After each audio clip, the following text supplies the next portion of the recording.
We can look decades back and find the same behavior from Black men, and that is because Black women This is from T Salt.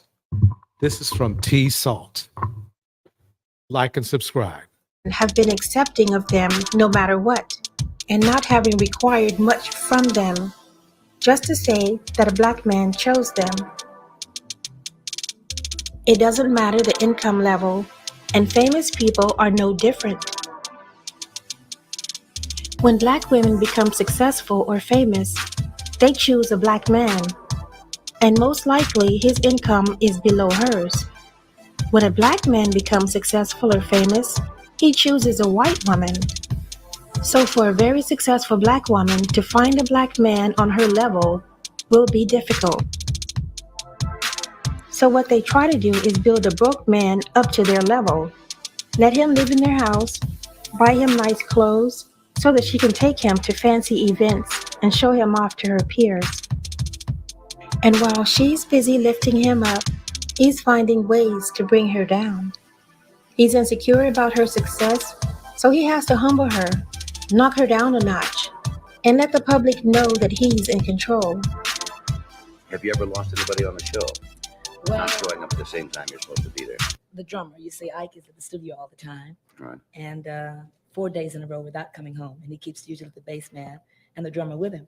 And the very last day, when it's time to leave, they go home that morning about 5, and they have to leave at 12, and you can't wake them up. I mean, wasn't Tina Turner submissive? Wasn't she submissive? Think about it. Look what it got her. A bunch of hands and feet still. My argument is, and it will always be, there's nothing you can do to keep men from disbehaving. They're either good or they're bad. It's that simple. So then we're worried if the drummer's going to get their other bass player, but usually everybody makes it except those two. We managed to get Ike out if we carry him. How do you manage to relax? You work at such a high energy level, both of you, when you do shows. How do you get down from it? Does it take you a while to just Well, cool Ike off gets after a show? parties. I know how Ike does it. Ike doesn't talk. He saves his energy. It's easy for him. That's why he's always up, and you finish, and you're exhausted. Ike hasn't said anything. No, I'm serious. Well, it's after the show. Ike usually. He usually has a party afterwards. And I don't know. Knowing what we now know about Ike and Tina Turner's relationship, I'm sure he didn't let this go unaddressed when they got home. She probably knew at this point what was going to happen, but she kept smiling, even though she knew what was coming later. We all know that Keke Palmer's boyfriend lost his mind after he saw her performance with Usher and how he embarrassed her with his tweets. But these underperforming Black men may look the part, but their underlying insecurities about playing second position to their woman will always be there.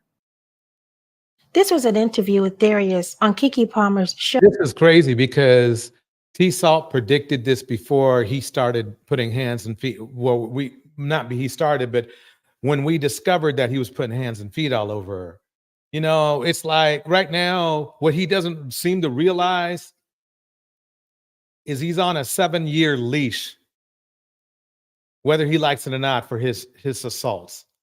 But see, no, for some reason, dudes don't see it like that.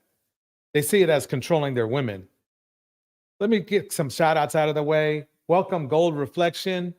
Welcome M Mills. Welcome Minerva's World. Welcome Phoenix Soul. I appreciate everyone joining me really early. I know it's kind of an off time, but I just wanted to get something out there that me and the crew had been talking about. Here we go. Show before the Usher incident. He's talking about his insecurities with her fame, but she's not listening. At first, it definitely was hard. See, this is the funny part. When men start into this rap about how you're doing better and how that makes them insecure, that's not a good sign whatsoever. That's a sign that, number one, he's comfortable where he's at, and he's uncomfortable that you're doing better than him. That's what's going down. He's not trying to get to be a better person or be something better, and it shows. The results came through. Because it could all be very overwhelming. It was definitely overwhelming and intense at first. And It was. And it's like you almost feel that pressure of needing to just be perfect. And so it really confused me. He can't be perfect. He can't even be just decent.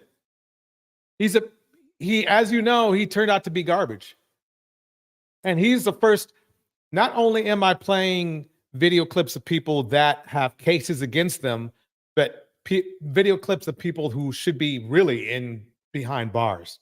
Infiltrated my mind because not only I had to hold myself to that perfect standard, I was also holding you to a perfect standard as well. So there is nothing for him to see. This is what you call delusion right here. He is a bandit. There's nothing for him to hold her to. He didn't put a ring on her finger. So what's there to hold anybody to? Let's face it, Kiki. And as you found out, there's proof beyond proof. You definitely chose wrong. But the funny thing is he's the basic manosphere guy who thinks men should just completely control women no matter what a woman's stature is. That's the funny and weird part about it. He's straight garbage. He's straight. As soon as you start putting hands and fists on somebody, you're straight. You should be in prison. You really should be. Moment of flaw on my side or on your side, it was World War III because it's like, man, we're not the world perfect. sees her. Haley Bailey's boyfriend, DDG, is getting slammed for sharing his insecurities about their relationship in his new song, Famous. Now, the lyrics are, I've been so insecure that I be thinking you really be fucking niggas you in movies with. But on the internet, I just be cooling it. But in my head, a nigga really losing it. Gotta be paying good because you keep doing it. I might just tweet something just to ruin it. Men like this also, they like to break you down to make you feel. And my concern is that she's young enough to probably fall victim to it. You ugly, you fat, you this. Ain't nobody else gonna want you. Men do that type of stuff. And I don't want to see that happen to her. Yeah, she has such a bright future and bright present, actually. And that's what's killing him. You had to go on tour to pay alimony to your ex-husband. I don't know if the number's correct. I saw it was like $30,000 a month or something like that. Yeah. What would you have done differently when you first got married in terms of shielding your assets? I would have never let a person have that much power over my money, my life, over anything ever again. I'm in control of my business. I'm in control of my life. It's mandatory that I learn more about finance business, so I don't ever have to be robbed again by, maybe somebody you think you can trust. The goal, fellas, is not to put a woman in this position, but it doesn't seem to be the case going on here in the manosphere because you guys usually end up complaining about it. So, ladies, for God's sakes, I'm sorry. The submission experiment is a complete fail. The bringing a black man up project is not working. Bringing any man up project really is not working. So those are complete fails. We can see that's not working because usually if a man is at the bottom, there's a reason why he's there. Let me keep it going. Of education, and it also was just trusting people to help you when you don't know, and you hope that they're going to help you and not steal from you and lie to you and just try to take control over your life. So yeah, exactly. And a lot of times what happened to me, they rob you. Yeah, and see, here's the funny part. If I saw men in the manosphere belittling the men who use and abuse women, I would have more respect for them. But they actually literally do the opposite, and they're literally the source of the problem.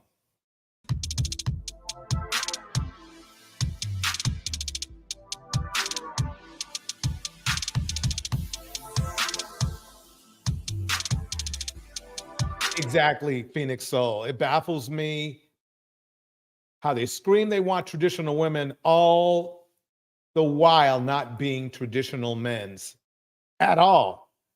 In fact, they're most of them are the opposite. Most men that ask for traditional women are men that are weak. They're men that are losers. They're men that are abusers usually, because a normal man really that would never come. They don't think in that term of it. They know that they're looking for a good soul. They're not looking for tradition. That's the weird part. Let's bring it on to your triggered. I'm back with another triggering topic. Foolishness is ahead, but please just give me a chance. Watch it and come right back. Like women. Okay, let me pause it here for 1 second. Make sure you like and subscribe. You're triggered. Let me let this this commentary start with this dude right here. Let's listen to him. Like women should look at men in their skill set and like, how could I multiply that? For example, say a woman's a nurse, so she's making $160,000 in a year. You mean to tell me that she can't be like, hey, what do you need in order to be who you want to be? Hey, I need a red camera. What that here for? I get a used one for $25K. What you gonna do with it? I'm gonna do X, Y. That's what you say to you. See, the funny thing is, this is what he's not telling you. Is he's talking about a grown woman giving a grown man money that ain't got nothing going on. Basically, he's saying that a black woman, after all the disrespect black men have given black women, should be giving these dudes money so they can try to be somebody. Why is it cool? We need to get you that camera. Ew. Once again, a black man wanting to be treated like a bad chick. Seriously. Because first of all, you're pocket watching, trying to see what she can afford to give you to help you achieve something. But did that black woman have a black man to help her through nursing school? Or right, exactly. Minerva's World breaks it down like this. Black men putting their own selves on blast. Boom. Bars. They put themselves on display daily. Yeah, and saying stuff like this, it ain't helping. Begging for money from a black woman that you have disrespected constantly every day is not the way to go. Or was she able to achieve that on her own? So I'm confused. And then my thing is this, is that if she gives you the money to help you come up, there's no guarantee that you're going to stay with her. In fact, the stats say that when he does come up, he leaves. But name me some guy who either came up and stayed with his wife and didn't cheat, okay? So a man who came up, stayed with the woman, and number two, didn't cheat on the woman either. I bet that you cannot name anyone. There is nobody you can name, no. Be loyal to her or even respond in kind, because a lot of times men who are down and are uplifted by a particular woman, they tend to leave that woman after they come up and get who they really want. And I really feel like saying things like this only encourage black men to be mediocre, because you're encouraging black men to rely on the women in their community for assistance. And I thought that black men were supposed to be the leaders and women are supposed to be submitting. Well, since that's the case, then why do you need the assistance of women to get ahead when the black women managed to become nurses and they managed to succeed without your assistance? So you're encouraging women who are already successful and have become that way on their own to assist a man who has the same access to things that she does to become successful. Why does she have to be his crutch, but he isn't hers? And why is it that black women who are on the bottom and don't even have access to patriarchy can make it to the top, but you still need help from her? Even though historically you haven't helped black women in that way. Please make it make sense to me. I'm telling you, make it make sense. Check this out right here. This is what I'm talking about. What's going on with Jeezy? Here we go. Y'all, people can't be that stupid.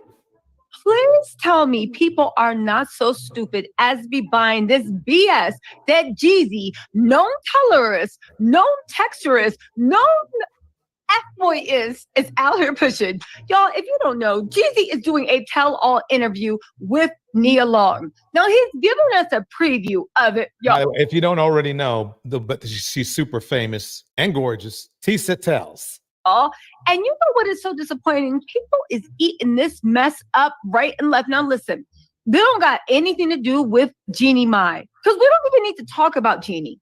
We can talk about the Black women that Jeezy has used, exploited, abandoned, and the children he barely fathers. But through all that, all it took, right? All it took was for him to literally do an interview with Miss Nia Long, which might I say, people are saying that Jeezy is dating Nia Long. That's crazy. That is crazy. And Mel breaks it down like this. I just seen a panel of jealous Black men complaining about college-educated women and their earning power. And then talking about the men don't need college education either. It's amazing. It sounds like something that would be on a channel like DD or something like that, but it's probably everywhere. They do that on everywhere. Let's just put it that way. Minerva's World, at this point, asking us for financial assistance is disrespectful. Bars. Emails, bars, Minerva's World, bars. Gold Reflection breaks it down like this. They want to be catered to and take from women instead of equally giving and taking. Exactly. Yeah. They want it their way. They want it their way. Remember that old school commercial? Burger King. Was it Burger King? Somebody have it your way, whatever it was. If it is, I have some thoughts on that too. Oh my God. Well, because Nia Long, I can't. Where do we start? There's so much to start. Where do we start? Okay, let's start with the basics, right? Let's start with the basics. Jeezy's doing a tell-all with Nia Long. The one sentence he wanted us to hear is this. Let me see if I can play it for y'all. Just listen to this mess, this BS. Hold on, turn the sound up. We're about to discuss. Hold on, let's get this going. A few moments later. Where are we at? Sam, we believe when you say that. What does it mean? Me too. I want to get it right. Uh-huh. I think it's really important for Black men to have these conversations. Times when we're the most sisters. I'm a great man. I'm a great person. He said, it's time when we are at our lowest that we need our Black sisters.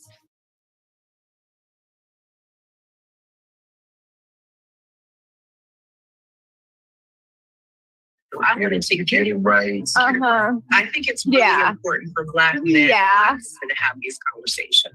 Times when we're the most sisters. I'm a great man. I'm a great person. He said, it's time when we are at our lowest that we need our Black sisters. What? Bro, what are you talking about, man? Welcome, Sugar Bum. And there it is. So true. That is so true. So you're supposed to be the pickup woman. That's basically what Jeezy is saying. After he's gone gallivanted around with different, preferences, which is his business. But then when it comes to bringing him back up, you see where he goes. Jeezy's full of shit. He's left numerous women behind with kids. He made a point of leaving this woman, Jeannie Mai, his preference, along with the kid.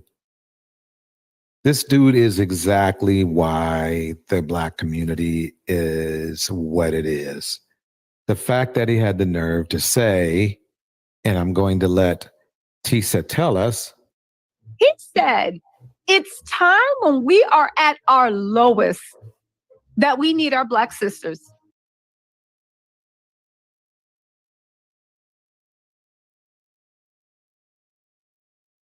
So basically, what he's saying is that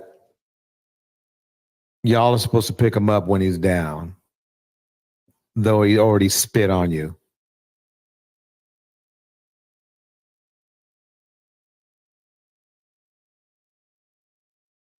That's pretty disgusting when you think about it. He did, but he represents a large portion of the black male population. I guarantee you a lot of black men think just like he does. He just gave away that what he thinks about black women. What he needs to do is take the extra time he has right now and focus on taking care of his kids, but he doesn't do that. Oh, people from that dusty and dumb brigade is rallying behind it. Let me tell y'all something, right? Juicy ain't nothing but a salesman. The same way he was moving weight and pushing snow through the community, literally exploiting and poisoning the community. You can glamorize it all you want. That's what he was doing. He was moving weight through the community, exploiting and poisoning the community for his own financial benefit. And you can admire if you want. Oh, yeah, that's right. He was a drug dealer, too. Yep. What a pillar of the community. But listen, at the end of the day, he has finally dipped in to the last play that every Dusty in America does. It's now when you're at your lowest, you need your black women standing by you. And all these pick-me-shas are like, yeah, because you finally think you up next.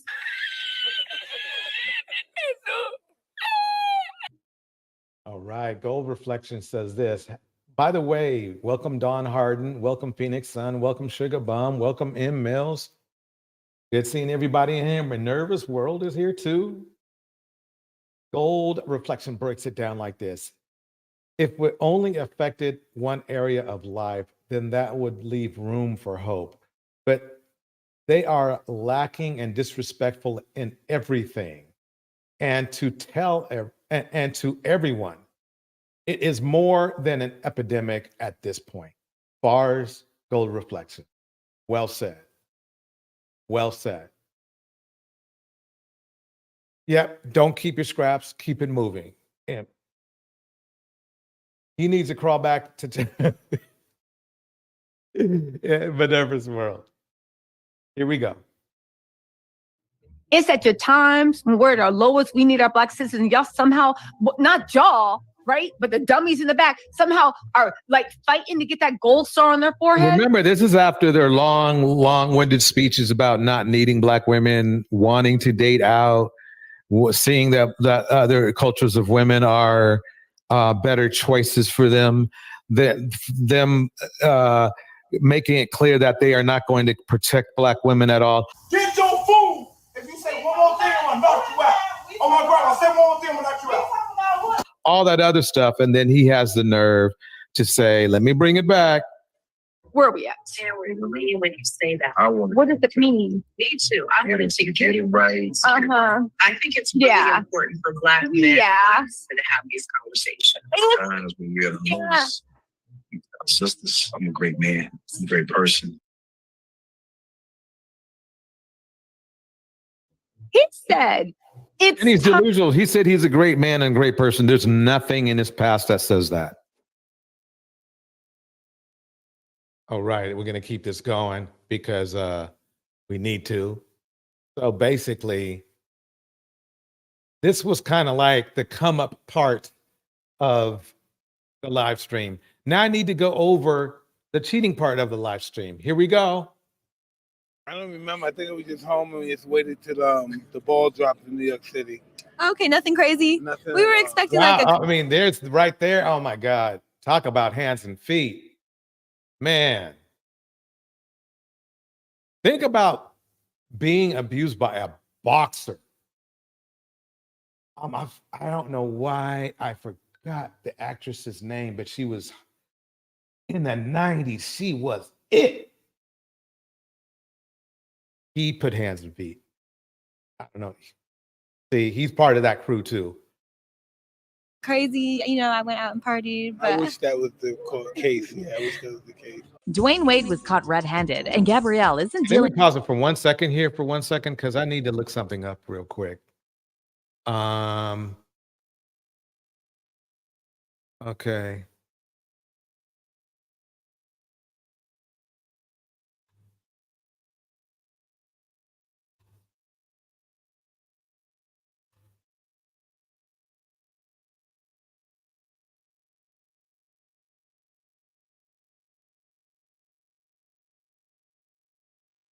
Wow, I didn't know that. Check this out. I'm a jerk sometimes, and I say things that sometimes crass and coarse, but I would never do nothing to that extent. And whatever I did, I may have took advantage of women before, but I never took advantage of her. I don't know what to say about that situation. Just basically took the whole life out of me in that situation. I never again trusted anyone, not even myself, around certain people. I just took a lot of confidence from me as far as me being with a woman and getting married. I never even trust my wife because of my situation with that rape conviction. And it's just, I'm glued over my head for so many years that I've never been able to let it go. It really bothers me to this day. Mike Tyson. People love him now.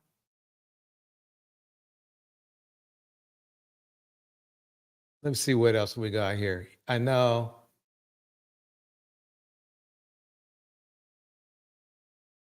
I forgot her name. What was her name? Robin Givens. That's it.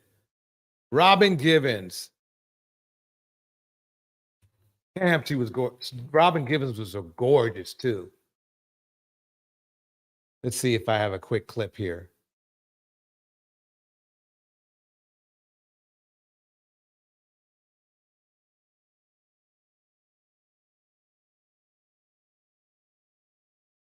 Robin, some of the things that we've read, that he's hit you, that he's chased you and your mother around, and Wasn't, I mean, she's still around, thank God. And lucky for that, because she's gorgeous. in Russia, that Mike has a very volatile temper. True? Extremely volatile temper. Boom, gold reflection, you nailed it. Tyson probably allegedly gave plenty of women that CTE. That's a really good point. You mentioned yesterday, bars. I think people see that about every 3 months. He's got a side to him that's scary. Michael is intimidating, to say the least. Wow. I think that there's a time when he cannot control his temper, and that's frightening to me or to my Wow, I see that online too, but man. Yeah, she said it right in front of him. I wonder if she got the Ike Turner treatment after this. Man, so we have gone through Ike Turner today. We have gone through Jeezy. We are talking about Mike Tyson. I mean, we got this. This is the chickens coming home to roost mega mix. And I'm telling you, I think there's one more day left. It's going to be very interesting to see who's going to be on that list with the additional people and surprises that I got for you today. Here we go. mother. And to anyone around, it's scary. What happens? He gets out of control, throwing, screaming. Does he hit you? He shakes, he pushes, The answer is yes, but she's trying to be nice. And this is another thing that's very interesting that I find that is idiotic. What I hear from a lot of, let's say, manosphere and manosphere identified women is that term, well, why didn't you say anything before? Why didn't you just leave? Why didn't you do this? Why didn't you do that? Why didn't the men just act right? How about that? Here we go. he swings. Sometimes I think he's trying to scare me. There are times when, or there were times that had happened when I thought I could handle it, you know. And just recently, I've become afraid. I mean, very, very much afraid. For instance, Russia, I was afraid. And my mom and I were in the lobby of a hotel, and I said, what are we doing? What was happening? He was out of control. Chasing after you in the lobby? Yeah, Michael is a manic depressive. He is. I mean, that's just a fact. And when he's in a manic state, he doesn't sleep. He has enormous amounts of energy. So your sleeping agitates him. He gets you up. There's an argument. I mean, of course you want to sleep. So you run out of the room and He has that. I agree. Gold reflection. You broke it down like this. The way he is above her almost. I don't think I would have have the strength she has. And what's funny is that he has that look in his eyes like, oh, you're going to get it when you get home. Oh, you're going to get it. He has that same look. he runs after you. Right. And people see this, and it's in the paper. Right. You know, I wanted to do this interview with the two of you together. I could have talked to Robin outside and you outside, but I wanted you to hear this because I wanted people to understand. And you're sitting here and listening to this. I think what happens sometimes, I think for the first time I can understand abused women, because what happens is, or people, you know, you say, why do you stay in there? Well, number one, you love the person, and number two, you get accustomed to being treated poorly. So every day, behavior that you would normally not accept becomes everyday behavior. And I woke up and I said, I don't deserve this. I never had this in my life before, and I'm not going to tolerate this. Where were you? I was in New York, in our apartment in New York. Michael was in upstate New York where he trains. And I think for the first time he detected something different in my voice. I wasn't screaming. I was serious and to the point. And he worried, and that bothered him. And he kept calling. All throughout the night, he would call and wake me up. Do you love me? Are you sure you love me? Finally, it was Talkeristics. About 11 o'clock. He called me and said that he loved me and he was going to prove his love and to call back at 11:20. I knew right away what Michael was going to do. It's something that he'd been threatening to do. We had seen that side. I tried to get him to hang on and I couldn't. I rushed into the room. I told Mom. At 11:15, I called and the ambulance was on its way. To tell you the truth, they told me he was in a car. It was a great deal of relief. What had you thought? I thought that I knew that he had guns, or I knew that he'd been trying to get guns. And I thought that maybe he was going to be a little bit more deliberate. So that you'd feel sorry? Yes. Yeah. So I was actually relieved. Got in a car and went there, and I was angry. I was very, very angry. With the type of disease that Michael has, he was a hyperactive child. It turned into something else. It's something that he's had for a very long. Do you notice how articulate she is? I mean, amazingly articulate. Wow. And he put hands and feet on her. I mean, that's basically what happened. Let's just go there. So let's get back to Gabrielle. I mean, yeah, great. Gabrielle Union and her cheating husband, which is really quite light compared to what we just saw. With his lies anymore. Gabby found out about every single mistress he's had, and she's finally dumping him. All those years of marriage went down the drain for what? Today we're going to be talking about the union between Gabrielle Union and Dwayne Wade. Why do I hear about it so much? So I finally Googled it and did my research, and now I understand why. It's very scandalous. It seems like Gabby and Dwayne might have quietly split up a while back. And the signs? Oh, they're all there. Gabby hasn't posted pics of her hubby or his kids for over a month, and she's been spotted without her wedding ring. And get this, Dwayne isn't wearing his ring either. Suspicious, right? But wait, there's more. Gabrielle's social media has been all about her and their daughter, Kavya. No trace of Dwayne. Plus, Gabby posted this cryptic message on Instagram talking about clarity, truth, and evolution. She literally wrote, when clarity, truth, and transparency are present, there's only room for evolution. Okay, that's enough. We know that she's been getting cheated on. You know, that was just really a primer. But guess who else got cheated on? Bourbon Bougie. That was all Urban Central. This is Bourbon Bougie right here. I don't know what it is about 2023. maybe it's the age of the Aquarius, but so many divorces are happening to the point where I've heard women call it the year of the great divorce.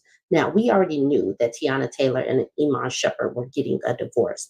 And at first, she swooped in and to say that it wasn't because of his cheating, his infidelity. But let's talk about what has come out from TMZ. This one is titled, Tiana Taylor secretly filed to divorce Iman. He's a jealous narcissist. Tiana Taylor and Iman Shumpert are getting divorced. She secretly moved to end their marriage nearly a year ago and claims he's been a jealous narcissist during their 7-year marriage. According to new legal docs obtained by TMZ, Tiana filed to divorce the former NBA star way back in January, more than 8 months before they announced a separation. In the docs, Tiana details the demise of their marriage, accusing Iman of being jealous about her fame and feeling insecure about being good enough for her, despite the fact that he was earning way more playing basketball than she could ever dreamed of in making music.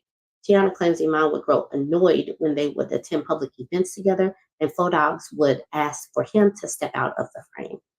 She says when Iman signed a $40 million contract with the NBA's Cleveland Cavaliers in 2015, the same year he was also paid $8 million by the New York Knicks. He remained aggravated by her notoriety, jealous of her acting career, and insecure about being her man. And why? He's rolling in dough. He's still getting attention. Why be jealous? Sources with direct knowledge tell TMZ Tiana wanted to keep this private as long as possible, initially choosing to file with their initials. However, Iman's recent filing in the divorce proceedings included full names. By the way, when you're a narcissist, you're never happy. You never are comfortable with yourself. It's just a part of the condition. Thus, thrusting everything into the spotlight. Tiana claims that that's when Iman started sending her negative text messages with condescending and manipulative language in response to her being in the spotlight. She claims he would pick fights with her for no reason, even on her birthday, and then apologize. In the docs with which Tiana filed in Georgia, she says she now feels Iman was treating her cruelly and displaying extreme narcissism. Pause it right there. How much does Tiana Taylor make?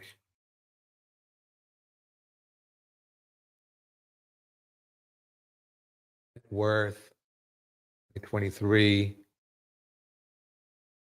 $5 million is plenty of escape money. If I was her, she needs to go. There's no reason to be around this dude. She's doing the right thing. I hope she sticks with it. See, this is the funny part is that the Kevin Samuels theory is about a man leveraging his financial value against women to control them. But because he was so mentally broken himself, he doesn't realize that for one moment that some women value to them from a man is a man that treats them good. And that's what Kevin Samuel really championed, was giving men the ability to be morally bankrupt, but to get higher value women, regardless of their financial situation. The majority of the men that listened to Kevin Samuels didn't really have a lot of money.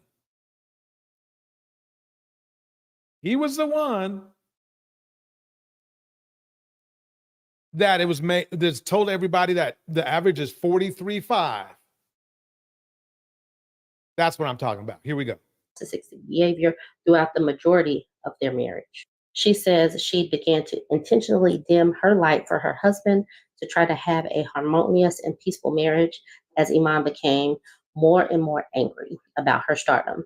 What's more, Tiana says she turned down recording opportunities and acting gigs because Iman didn't want her to work. Wow. That's messed up. She needs to leave. She says when she stopped working after giving birth to one of her kids, Iman complained about her not making money. Always just literally not making any sense. Tiana says she fought to keep the family together despite Iman being extremely emotionally and mentally abusive towards her. She says she used her connections to get Iman gigs in Hollywood as his NBA career wound down, but says he unfortunately insisted on bickering to the point where in 2021, she began the divorce process. She says they reconciled, but it was short.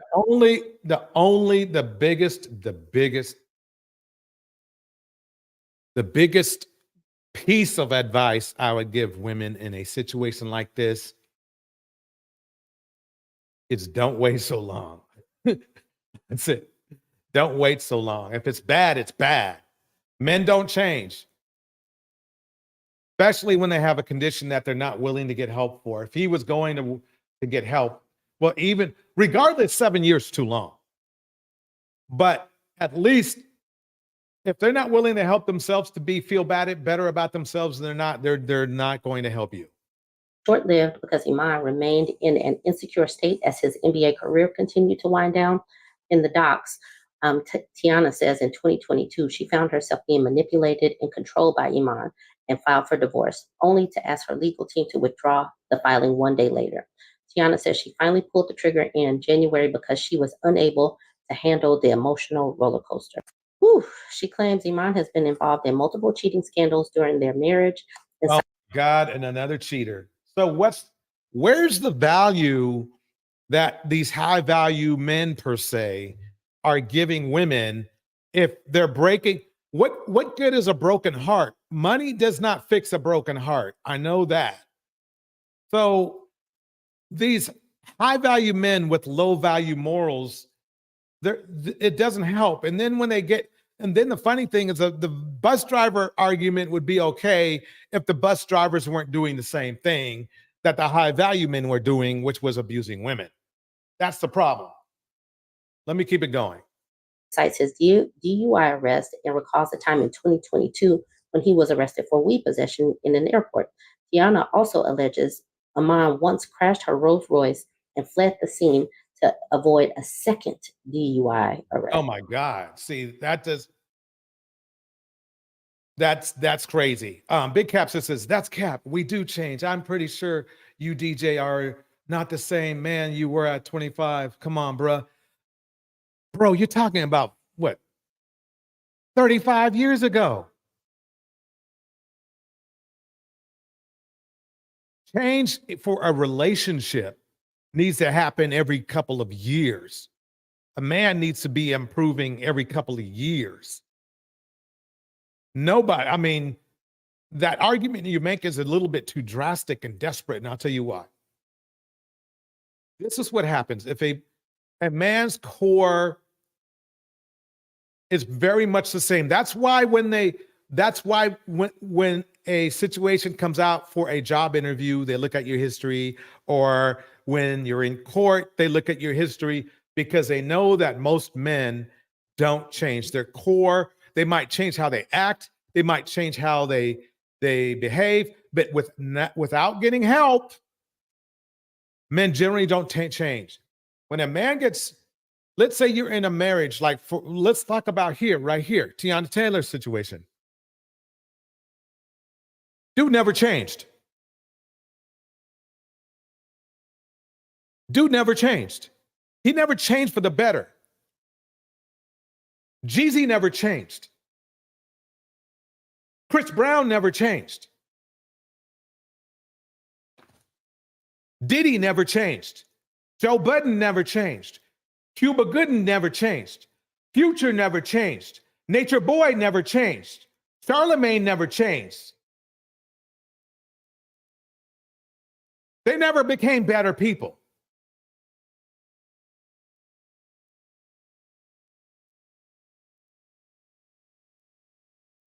And to use a 35-year-old argument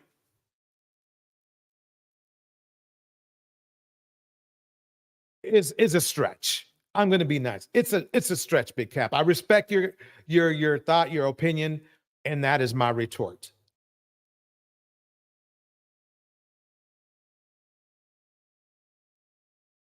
I know one thing. I wasn't putting hands and feet on anybody 35 years, 35 years ago. Like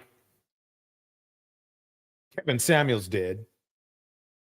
Joe Budden allegedly did. Diddy multiple times did. Cuba Gooding did. And now, oh man, I forgot all about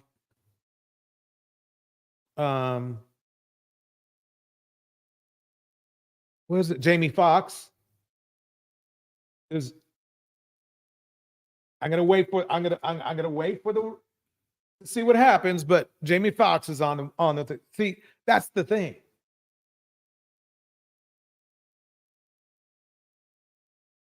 So the thing is this. This is funny you saying that, because it's really strange coming from you, because you've seen, you hang out with narcissists, basically. I'm not saying you are one, but you've seen negative behavior that never got better from people that I know for a fact were bad for a long time. They never changed. They never got help. They never went out and got therapy or whatever they needed to do. They're still the same. It's human nature. People don't change much unless they seek or help or get an epiphany.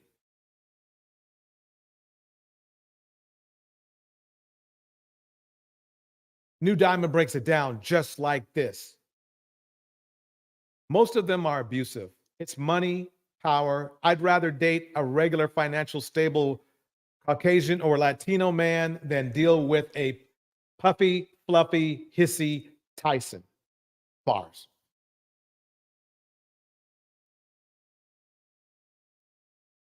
Let's keep it going. Yes.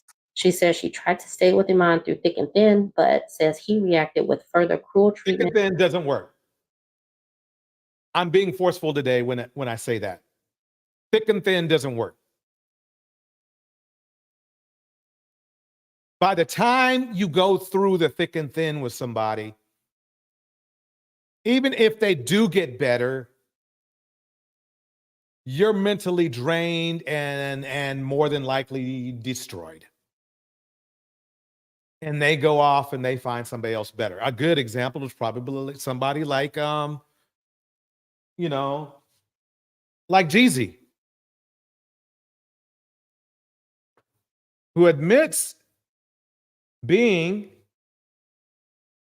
a drug dealer and through his son, another man, talk about man bashing, Jeezy threw his son through a sliding glass door of a bathroom.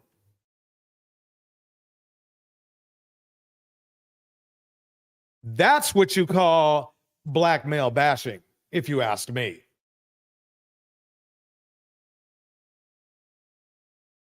And selfishness. After she secretly filed for divorce, she said Iman insisted on them getting back together, only to be lackadaisical and inconsistent and become involved in another cheating scandal, which she said was embarrassing and humiliating. Tiana says Iman left their family home in October and hasn't spent significant time with their two children since. She's asking for temporary and permanent primary physical custody plus joint legal custody. He doesn't care about them kids. He does and he doesn't. He's too busy trying to cheat. Let's break it down like this. Another T-Sop production. I don't care what the f we have to go through. I'm going to go through it with you. We're going to go through it together. Listen. If you gotta stay with me and find a job, we're gonna sit all night going through applications together. I will not let you fall. You understand me? I am never going to let you fall. I'm always going to have your back. I'm always going to make sure you have it. Look at me. You're not broke. If you can sit there and put food on the table, then you're fine. Excuse me. So this is what we doing? Really? This really what we doing, Mike? What you mean is okay? Wow, shit. What you doing here? What am I doing? I live here. This is my house. What do you mean? You're not supposed to be at home right now. I saw you on my doorbell camera. Yes, I live here See, too, you so what's the crazy. deal? Are you serious? This is what we doing. This really what we doing. So you upset?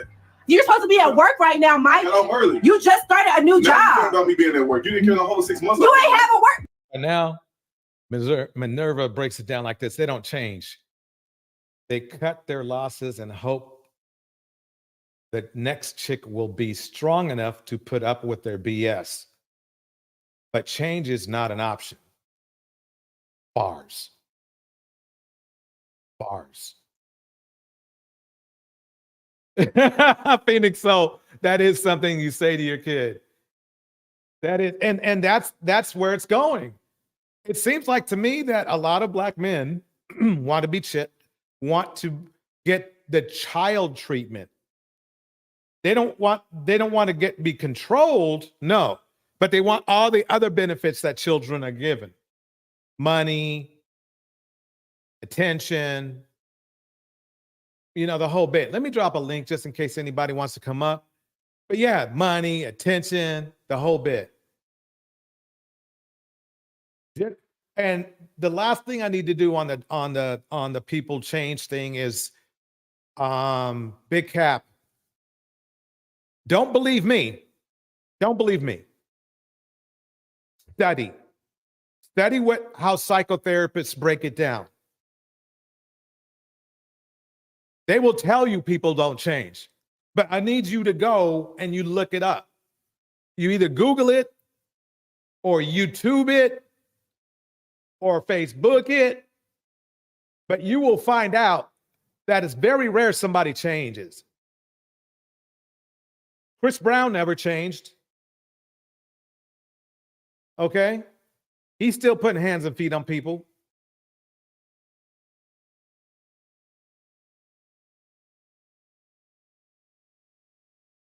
Struggle love sometimes leads to success.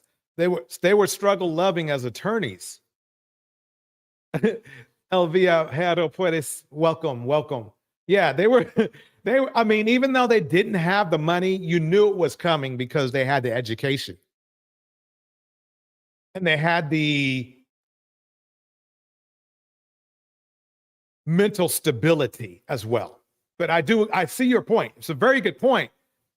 But there's a difference of struggle love and having no skill and no way to bring yourself up and being two budding attorneys back in the day.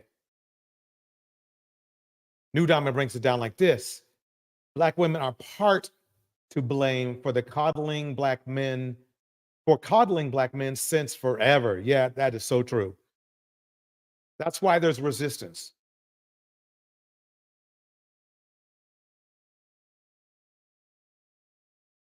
Here we go. Exactly. I tried to help you, but I filled out your resume. Trying to find a job, and she was keeping me company. Are you serious? Yes. I did the reason you got the job now is because of me, because I did your resume. Are you serious? No, that doesn't matter. You're wilding right now. She was here for me. You weren't. Every time I would get here. So he just said she's here for me, okay, and you're not. She's at work. He's a pookie.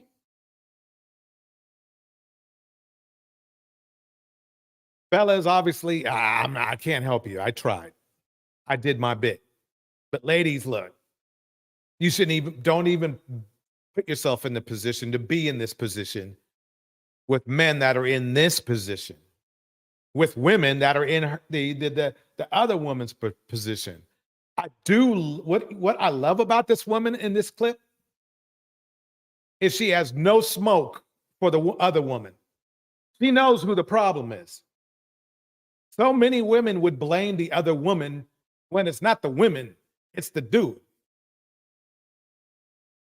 That's the crazy part. Here we go.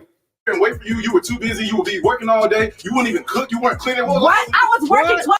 Did you hear what he said? He's there all day at home. You don't cook. You don't clean. You're all at work all day. Do you hear this shit? Oh, man. Welcome, Karen. Karen in the house. Karen Ridgway. El Viajero Voice is in the house. New Diamond is in the house. Big Cap is in the house. Gold Reflection is in the house. Minerva's World is in the house. Emma Mills is in the house. Phoenix Soul in the house. Gold Reflection. Thanks, everybody, for being here. Hibiscus Daffo is in the house. I mean, this is it. 12 hours just to take care of I myself for 12 hours. You didn't even check up on me. And you ain't do nothing. She was here for me. She was here for me, not you. 12 hours. Then if she was there for you, then you need to go move in with her.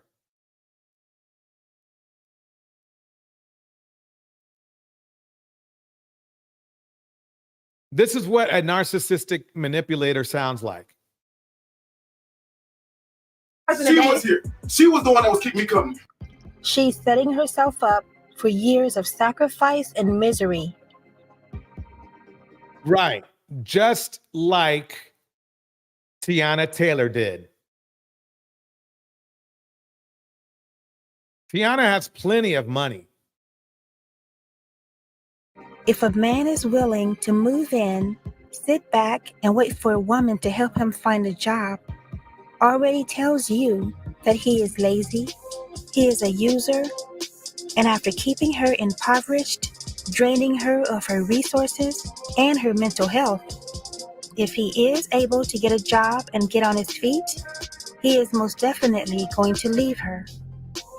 Because she will always be a reminder of when he was down, and he will always resent her for it.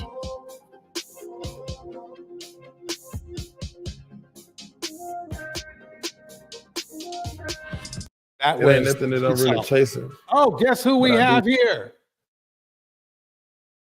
Next on the list. Future. Creepy as can be.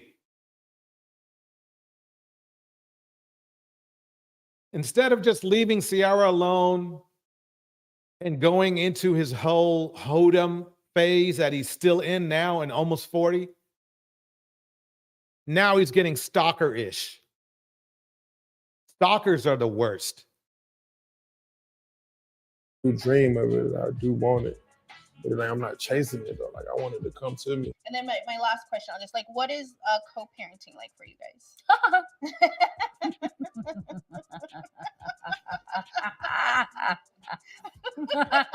When Ciara sang, I bet you'll start loving me soon as I find somebody else, somebody better than you, she meant that literally, because Russell Wilson is everything. Future is not. It's been an amazing journey. Yeah. Yeah, there's the arch enemy right there of the whole manosphere. They call him a simp. They call him goofy. The funny thing is, they're broke and he's not. He has the key to to Denver. They don't.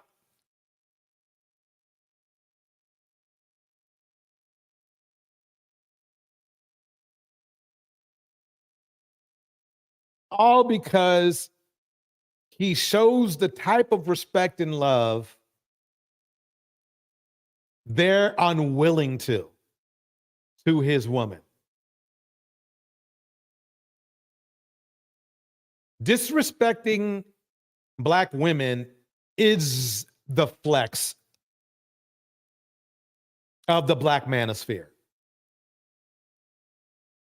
To the point where other cultures of men are going, damn, y'all tripping. Other cultures of men look down at Black men for the way that Black men treat Black women. They do. They do. Let me repeat that one more time. Other cultures of men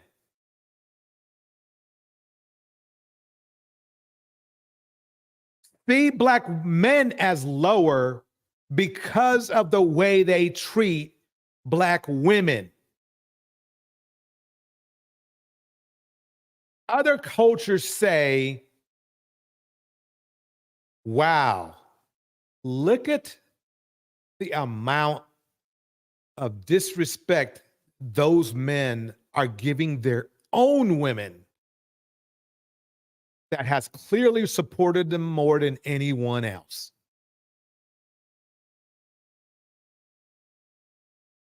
You think you're getting flex? You think you're flexing when you're disrespecting black women? You're losing respect from the world in general. They see that. Phoenix Soul breaks it down like this. I ain't gonna lie. It took my then 13-year-old son to tell me, if he got to move in with you, Mom, you don't need him. That woke me up.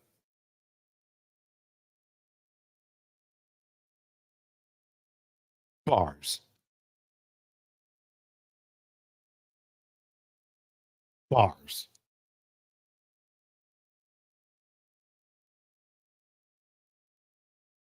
Because our kids love it. You know, How many kids do you guys have? Three. Three kids. Yes. But it looks like Future is still salty that Ciara upgraded for a better man. And he's been throwing shots left and right, trying to. Yeah, he can throw shots all he wants.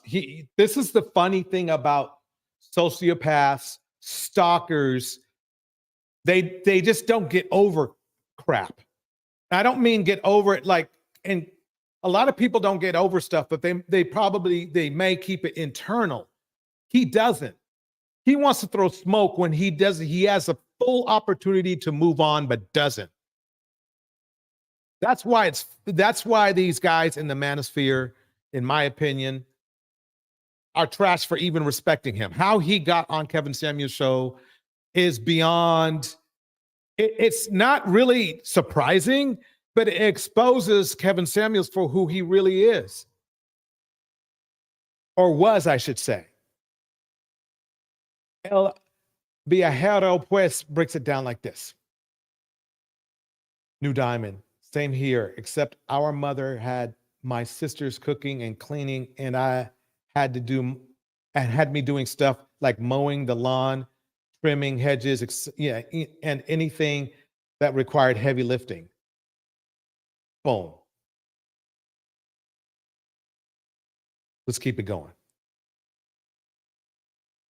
To shame her for letting Russell raise their son. And honey, from where I'm standing, it looks like Russell is still very much obsessed with Ciara. And this just confirms that Future wanted Ciara to be a single baby mama since she didn't want him. But since she's happy. That's the thing. All these multiples, that's what I call guys with multiple baby moms. They really do expect these women to stay single and available to them for the remainder of their life. That's why they put a baby in them. It's more of it has to do with possession and supply for them. That's what it's going down. That's what's going down. He wanted Ciara to be another toy when he got bored with his other toys. And that's why a lot of the men in the manosphere are mad at Ciara and mad at Russell, because they want to do that. They want these men out there, they want to do the same. They want to have toys themselves and have been trying to do it for a long time, and they don't want to change. Nobody's changed. I've never heard anybody from the manosphere saying, you know something, I was a cheater and a loser, but I went and I sought help, and now I'm not. I'm a better person now. I'm still working on myself, blah, blah, blah, blah, blah. You don't hear any of those guys saying that. They're too busy trying to manage ways of manipulating the narrative. He's just a bitter baby daddy. Because, sir, how are you mad that your child is being taken care of by a man who's a better father to him than you? Anyway, Ciara has had about enough of Future's mess, and she's now putting him on blast for being a bum. Because people are going to say something about what you do no matter what. Like, they, no matter what, you know, they're going to, I'm just going to tell you, thank you so much. That, you know, because I'm going on baby number 4. So Ciara's hubby, Russell Wilson, recently posted this sweet photo of him spending some quality time with little Future at the Nuggets game. And he captioned, and this is the funny thing. If he didn't spend time with Future Jr., right? Future Sr. would still throw smoke saying, oh, let's see, you ain't even taking care of my son. We know he would do that because that's what narcissists do. it the best times, father-son time, best recovery ever. And if you didn't know, Future Jr. is not Russell's biological son. He was born in May 2014 to Ciara and her then fiance, Future. But just a couple of months after little Future was born, the old Future was allegedly caught cheating on Ciara with his wardrobe consultant, Tyrena Lee. And Cece quickly pulled the plug on their wedding plans, as she should have. But you know how they say that sometimes a breakup is the biggest blessing in your life? Well, that definitely proved to be true in Ciara's case. About 6 months after she kicked Future to the curb, Ciara crossed paths with Mr. Russell Wilson, who was playing for the Seattle Seahawks at the time. Ciara and Russell met at a Wisconsin basketball game in March 2015, and they had an instant connection. Russell invited her on a dinner date, and he told her right then and there that he's all about consistency. I had this wallet. I had this wallet, and it was broke down. It was like kind of tore up. I had it for a while. I was single at the time. I was running around single, and I had this wallet. It was tore up, so I could, first day we met, and we had been talking for 2.5 hours, hanging out, whatever. And she saw the wallet sit on the table. She said, "What the hell is that?" She said, "What the hell is that?" I said, "What are we talking about?" She said, "That wallet. You losing with that?" I put my finger. I said, "First of all, with me, you never lose." I said, second of all, I said, that wallet, that shows consistency. Shows consistency. That's what you're gonna get from me.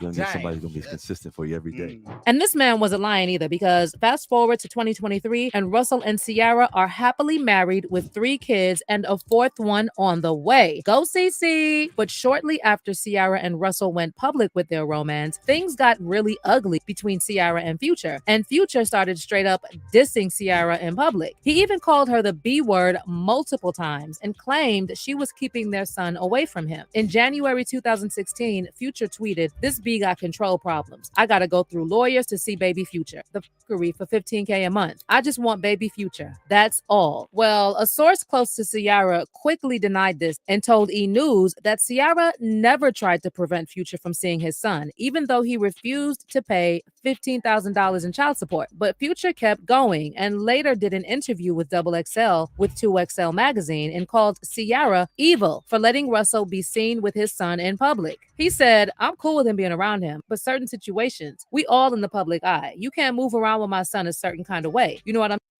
Do you hear what this guy is saying?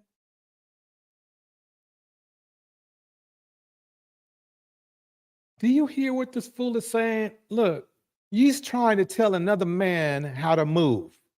Another man who has more money, more morals, and more value than him.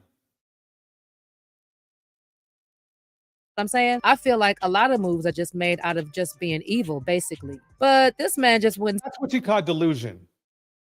Stop, y'all. He later went on The Breakfast Club and claimed he wasn't bitter about Ciara moving on. The delusion is real, y'all. I'm not bitter. People think I'm bitter because she moved on. I'm good. I'm taking care of me. I don't need him. She need him. Ciara later ended up filing a $15 million defamation lawsuit against Future because he slandered her and called her a bad mother. But she later dropped it and decided to take the high road and focus on her family. And y'all, it's been years since all this went down, and Future is still hung up on Ciara. And we all know it's got nothing to do with his son, because Future wasn't really interested in being a dad to Future Jr. until Russell stepped in and Future isn't interested in being a dad at all. at all. New Diamond breaks it down like this. A lot of Black mothers are responsible too for giving their thuns passes. Their thuns passes. Oh, he's a boy. That's what boys do. Oh, their son. Okay. So they never grow to be a man, and no example is around either. That is true. But at the same time, it's not a woman's fault the man's not around. 90% of the time I have seen Black women want their son's father to be around, but either the son's father is emotionally incapable, mentally incapable, or indisposed. Stepped up. And then suddenly, Future started having public meltdowns about access to my child. Meanwhile, Russell really schooled Future on what it actually means to be a father. If you're just checking out Russell's Instagram, you could easily believe that Future Jr. is his own blood. And by the way, they always connect and post pics together. It's clear that Russell's got a lot of love for little Future. Back in May, Future Jr. turned 9, and Russell shared the sweetest tribute on Instagram, writing, "Happy 9th B-Day, young king. Future, we love you." 9 represents confidence, skill, and wisdom. The last of the single digits. You are a leader, compassionate to others, an amazing big brother, and an amazing son. But most importantly, you are a child of God. But here comes Future again, trying to rain on everyone's parade because his bitter behind just can't stand to see how Sierra leveled up. A few months back, Future appeared on Quavo's new song, Turn Your Click Up, and he fired shots at Russell with the line, "I got it out the field." Russell, wow, that's some next. Uh-oh. Wait. Let me pause that.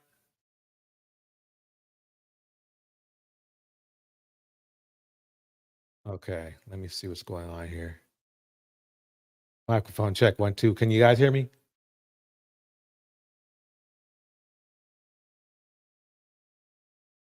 See here.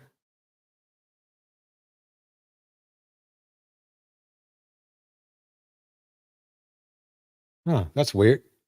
Can you guys hear me out there?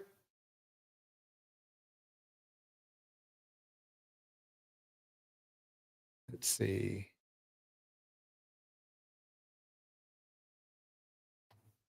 Uh-oh.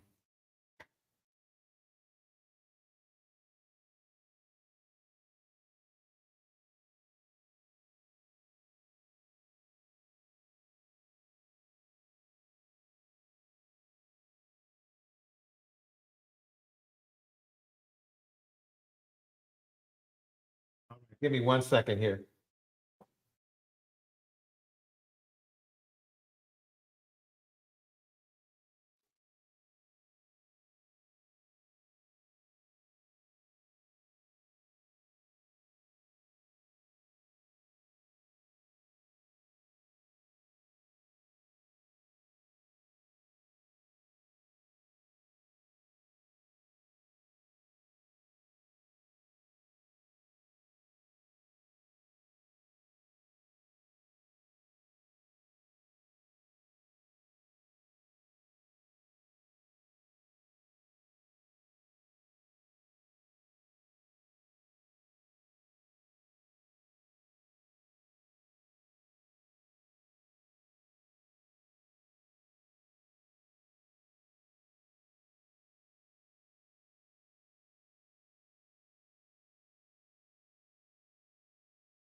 Mic check, 1, 2. There we go. Okay, I'm back.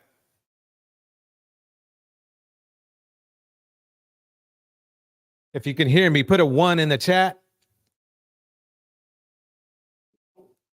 You can hear me. Put a 1 in the chat. Okay. Sorry for about the delay.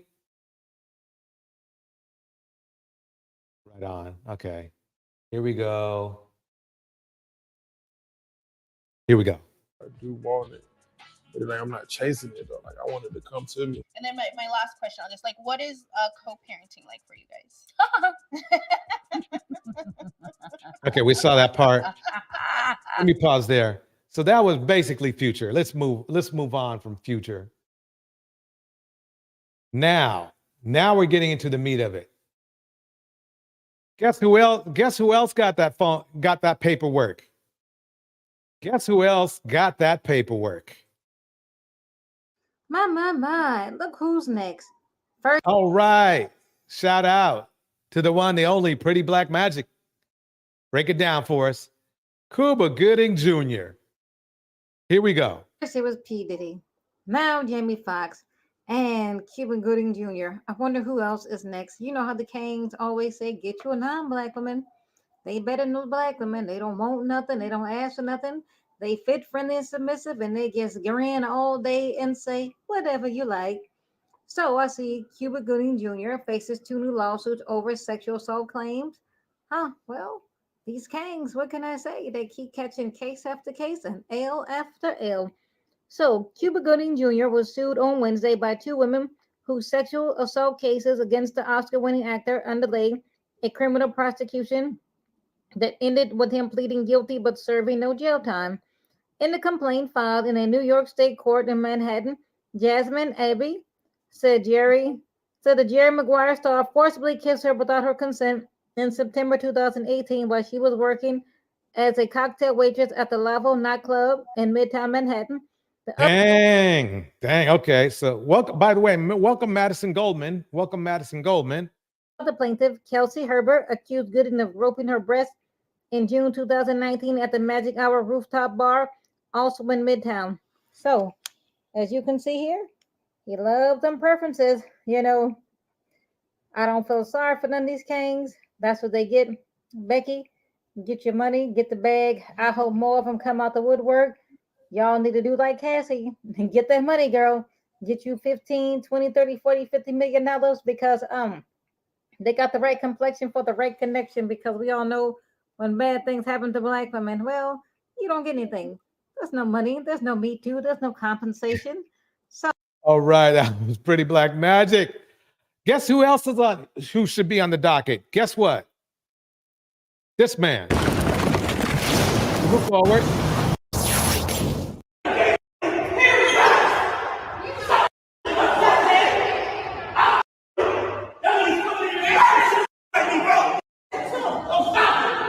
Those aren't computer glitches. Those are they're blurting out the bad words.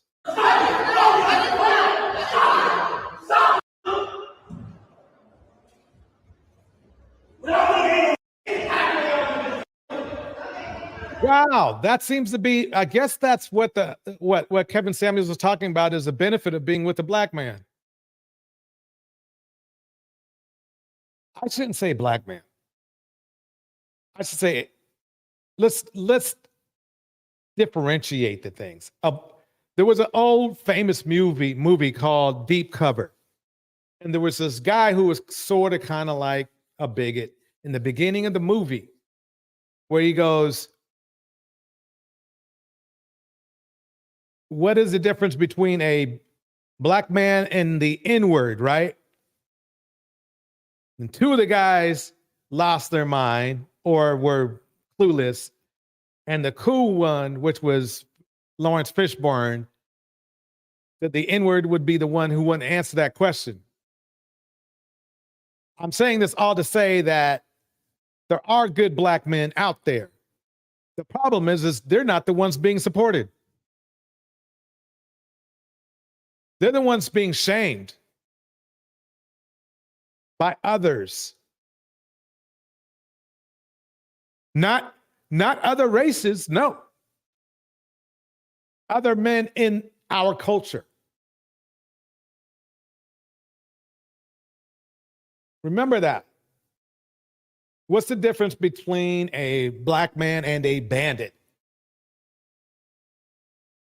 The bandit's the one that will do shit like this.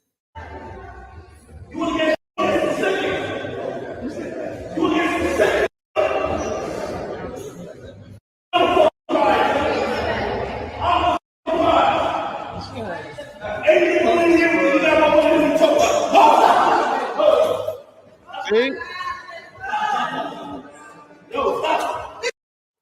What the hell?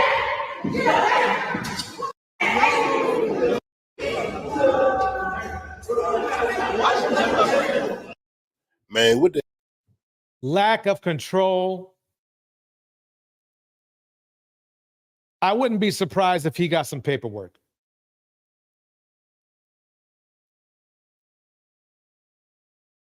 I wouldn't. Let's go on to the next guy. I got more.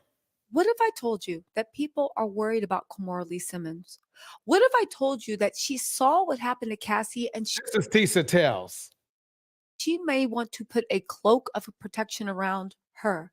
And what if I told you the reason she wants to put that cloak of protection around her is because at this point, two of her friends, good friends, both had huge arguments with Diddy, and neither of them are here.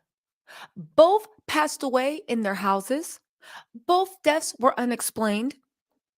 And to top it off, both of them were bridesmaids at her wedding. And what if I told you the same man who both of her two best friends, her bridesmaids, had an argument with before they passed away, was the same man that had threatened to harm her while she was pregnant? And what if I told you the only thing that saved her from this man was the fact that at one time she was married to Russell Simmons, the most powerful man, this is before Puffy married, in hip hop. And when Welcome, King Lucifer. she left, and Russell Simmons said, leave my wife alone, even though, yes, I know he has his own things, because if you don't know anything about Russell Simmons, go and Google it, or let me know if you want me to make a video. It's going to be a Surviving Russell part 86 by the time we're done with it. But let me get back on point. And what if I told you that after she left Russell, she met another rich man who, oddly enough, is under federal. He's testifying right now because he robbed. Just met. I mean, basically, Tisa, thanks for breaking it down. I mean, the thing is this it's crazy how consistent the hip hop culture is when it comes to misogyny, crime, and drama. And for some reason, it just gets ignored. But let's keep it going. Robbed half the country of Malaysia. Welcome, India. Okay, but let's get back. Yes, Kimora Lee can pick them, but let's get back into Kimora's safety. People are saying that Kimora is in danger. If you guys don't know, her one best friend that was her bridesmaid that actually passed away after they got in an argument with Diddy is Kim Porter. Kim Porter was rumored to be writing a tell-all book. Now, this has been confirmed through various sources that knew Kim Porter, that she was writing a book. This was supposed to be a tell-all. Oh, let me pause this for 1 second. King Lucifer says, yes, choose the bag over justice. Haha. The bag is the justice because it allows you to repair yourself. That money is used to repair yourself. Not only that, is that I think Diddy has there's plenty of evidence out there. We don't know. We don't even know if there's a trade for justice. Part of the justice system is financial. That's why people go to, when they sue somebody for money, they go to they go in for justice. That's what it's about. So really, it's actually getting both the bag and justice, because the justice is the bag, and we don't know where else what's going to happen with Diddy. he might end up in the same situation as R. Kelly. Kim Porter magically passed away. Now, the thing about it is, okay, we're going to get into this. She passed away a couple of weeks after Halloween. She passed away a couple of weeks after Halloween. She was looking good, feeling good. Let me be blunt. What's the point of being with a so-called, and I put that in asterisks, high-value man when your life is at stake? Where's the value in that? What part of high-value man is getting your heart broke over and over again?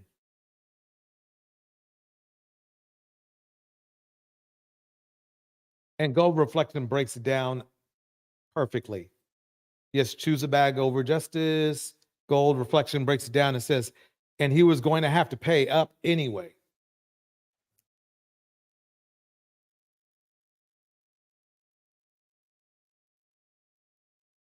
India breaks it down like this.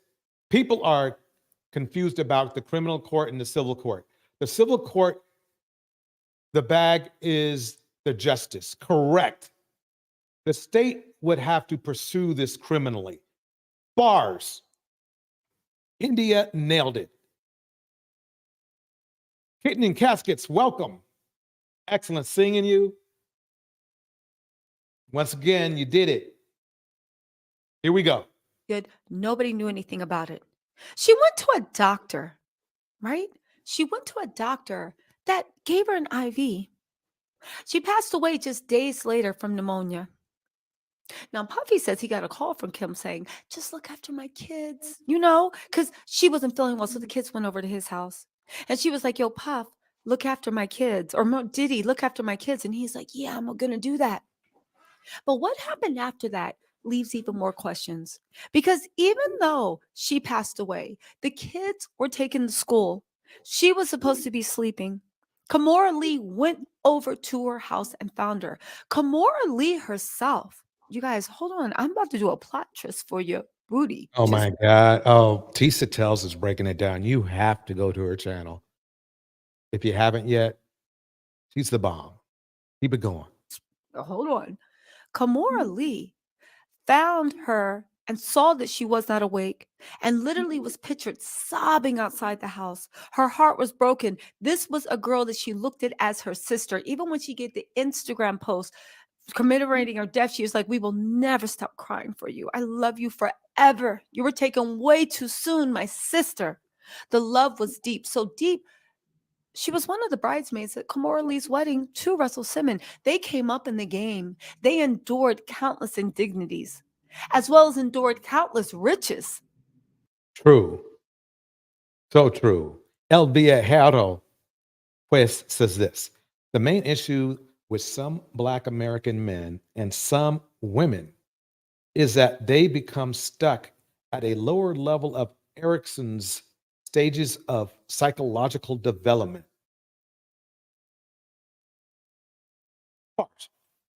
They were both admired, but were both living with alleged monsters.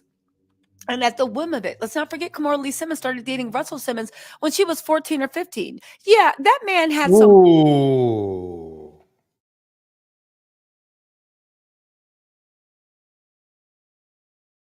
Wow. I should have put Russell on the list too. But the list just keeps getting bigger. Problems. But let's get back into the story. Everybody thought it was so odd. No, King Lucifer, you nailed it. A DA can be bought off too, but sometimes the DA just needs to be some favors traded. The DA can make a ruling over some season tickets.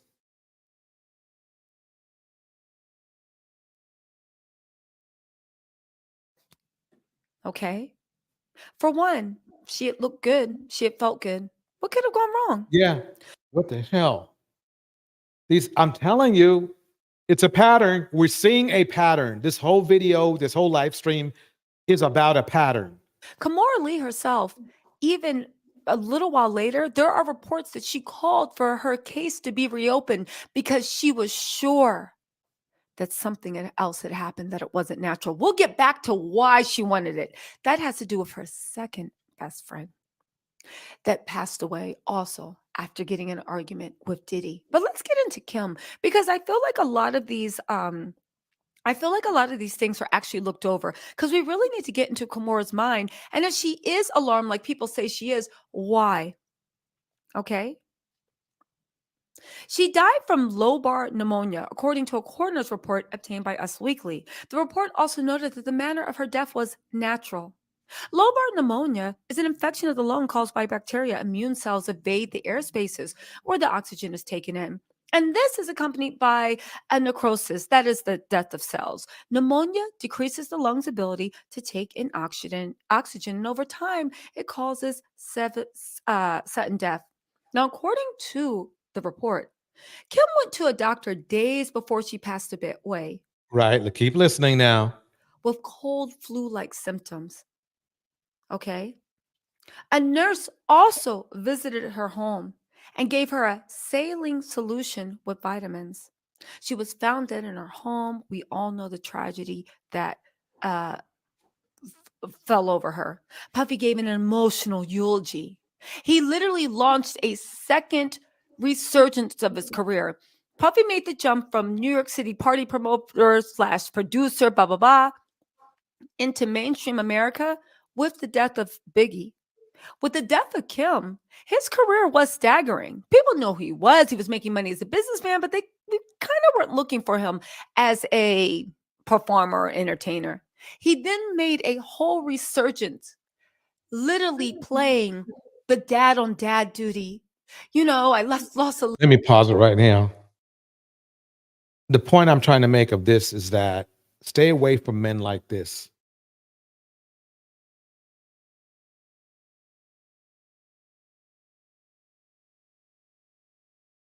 Money or not, the value of being high value is a quality of life. If you're getting hands and feet put on you, or possibly could be deleted in some weird way, then you're with the wrong person.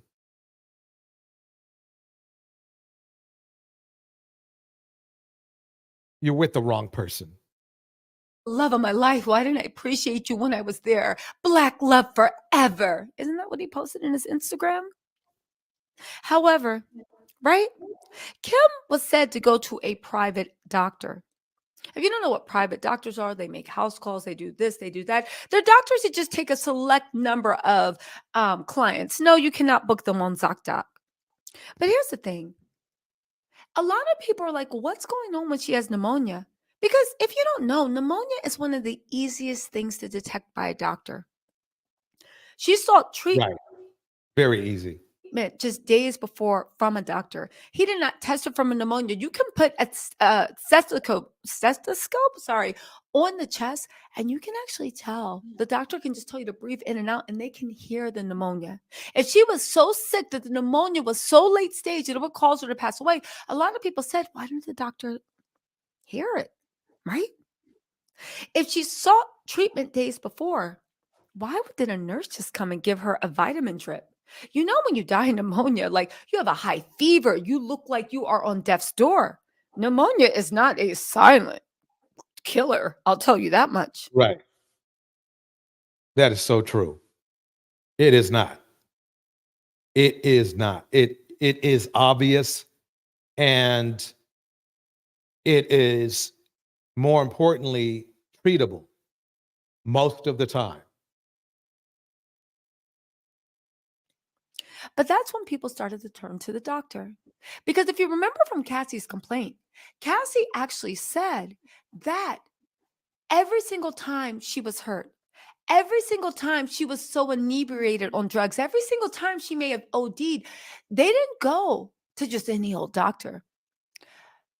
he either had private doctors that Cassie had to go to because she had to share what was in her medical reports with Diddy at all time. This goes from internal exams, when she suffered from memory loss, concussions, everything that was in her medical chart was delivered.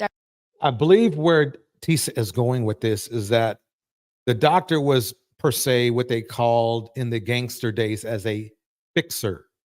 Directly to Diddy because he wanted to know what was going on in her head, in her body, everywhere.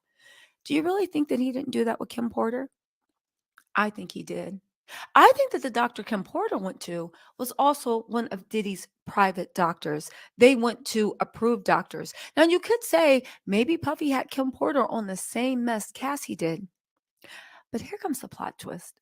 What if I told you that when Kim Porter was first pronounced dead, and everybody was like, this can't be what happened. She was just healthy a few days ago. That there was an autopsy ordered. And what if I told you that the coroner that first did the autopsy for Kim, I believe the name is Ed Wintour. What if I told you, right, that coroner Ed Wintour that first did the autopsy on Kim found something odd in her autopsy? There was traces of some type of toxic substance. There was something showing up, but it was at such a trace amount that he wanted to conduct further testing. And what if I told you that he was taken off of Kim Porter's autopsy and a new coroner put on? Wow. Shortly after, Kim was found to have passed away from pneumonia. A pneumonia that a doctor, a nurse, and everybody around her missed. What if I told you that? And what if I told you that Ed Wintour, the coroner to the stars, right, died a year after he did the autopsy on Kim? What if I told you that? Ed Wintour, coroner of the stars. Yeah, I mean, it's clear that Diddy is nobody to be near around. Passed away at age 73. Now, what if I told you that Ed Wintour, who investigated celebrity deaths for over nearly 2 decades of work in Hollywood, died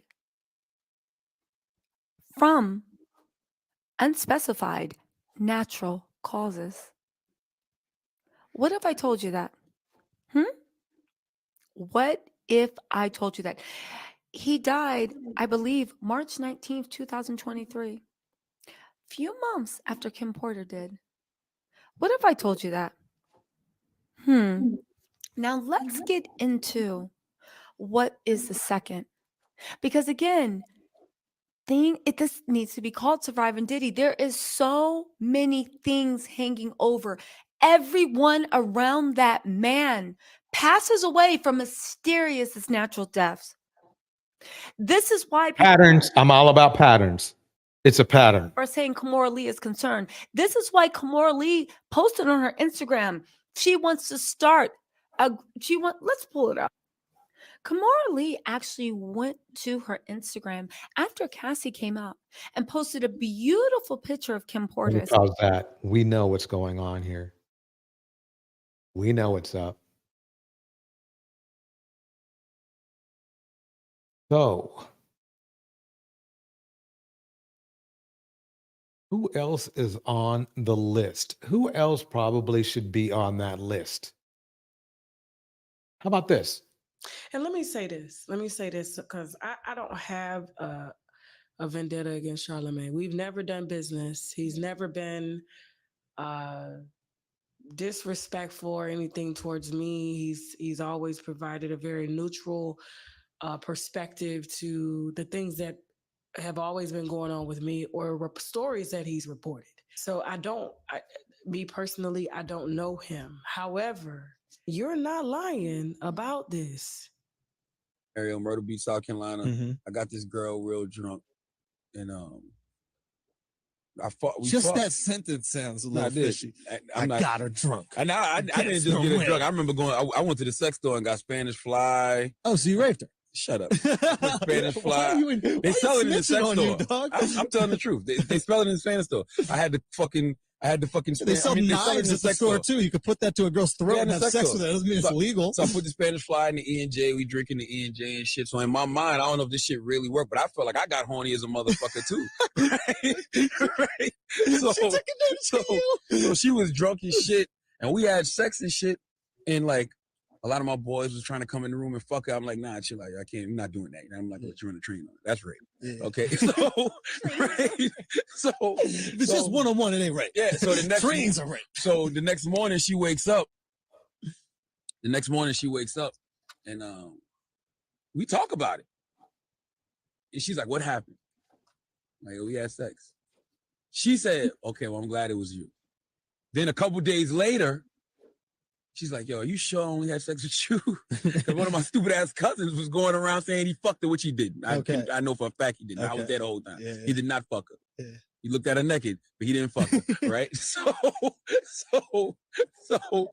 I'm telling her, no, me and you just had sex. Nobody else did nothing. So it just was weird that she was like, well, I'm just glad it was you. You know what I'm saying? Because in my mind, I'm like, yo, you could have been in a real bad situation if it was another motherfucker. That's a huge compliment, man. A girl just said, yo, at least you hear this shit.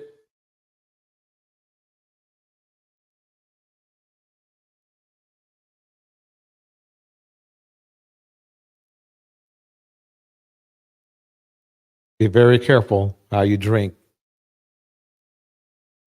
and from what glass.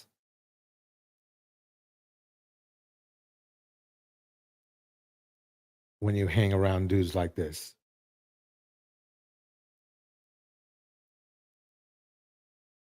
It is too common. They do that drip, drip. You guys know what I'm talking about. They put out their hand real quick, got a little bottle in their hand, a little drip, drip in the drink.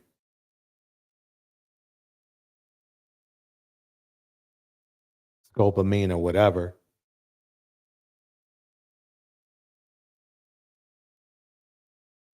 Got to be careful with that stuff. Mark, break it down. Analysis of why this is happening. Okay. Peace, everybody. It's your brother, Mark Lamont Hill. We are here tonight talking about some explosive news that has come out in the media. It's been happening all day. It started yesterday. It really started earlier this week. Basically what he's saying, I got to hurry up and do this. Jamie Foxx, Axl Rose, Jimmy Levine, Cuba Gooding Jr., and Marcellus Wiley. He's new. All sued. It sounds like they all did the Diddy. And this is going to grow. They got one more day. One more day.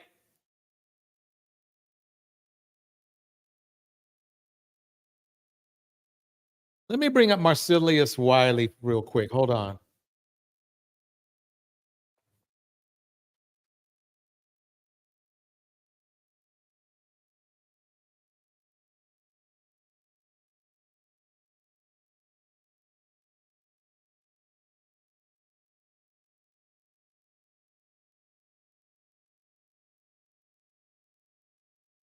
Accused of what? Let's see.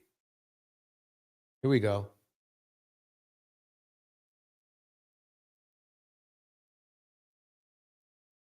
Peachtree Corners, Georgia. That's right, man. I ain't never heard of that place, but that's dope. You got love coming your way, man, for that recurring donation. Truly.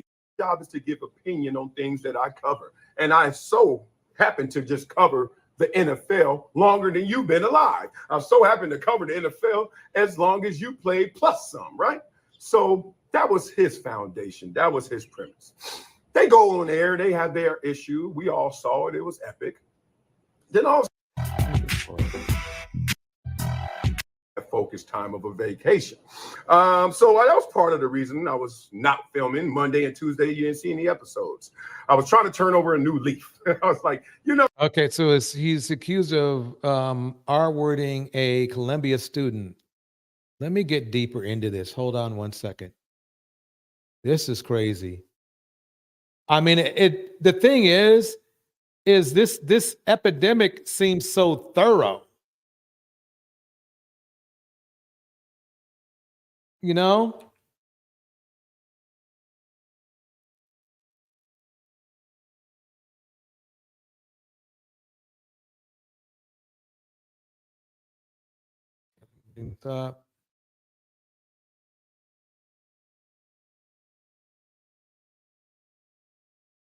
I'm trying to find something specific on him. They've done some really good cleaning here. They've done some really good cleaning.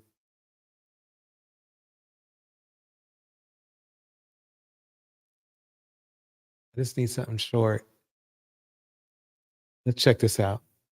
Former NFL defensive end and Fox Sports commentator Marcellus Wiley was accused Tuesday of raping a Columbia University student during his time at the elite school 29 years ago, according to a lawsuit viewed by the Post.